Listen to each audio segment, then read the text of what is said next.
Until now, buying a home meant saving for a massive deposit. But the Prime Minister, who was visiting a new housing development in Northampton today, said the government's Help to Buy scheme will allow more people to get on the property ladder.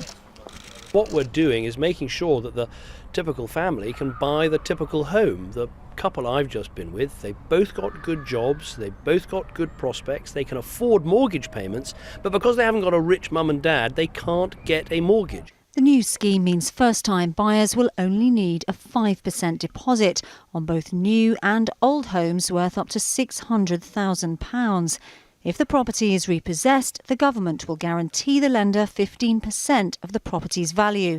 But those who apply will need a clean credit history and will face rigorous checks to make sure they can afford the mortgage repayments. First-time buyer Dextroy Sanmugan thought he'd have to wait years to buy a house, but now plans to do it much sooner. Well, the fact that I don't have to wait 5 years in order to save up for 20 or 15% deposit, I will be able to save up 5% a lot faster. I mean, I'm literally looking at buying as soon as next year.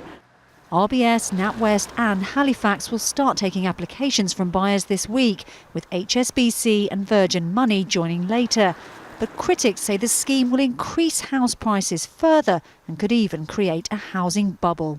Housing's already too expensive in the UK, and this scheme, which could be better termed Help to Sell, will inflate the prices of houses further, which will further give a massive handout to the already rich owners of houses and put renters and buyers of houses worse off. But this government minister told me a national price boom doesn't exist.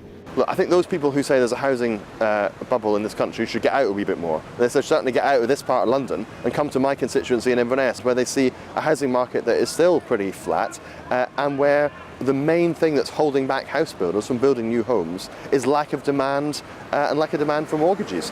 There are fears Help to Buy could fuel the demand for houses without increasing supply. But those hoping to get a foot on the property ladder will welcome any help they can get. Layla Hayes, 5 News.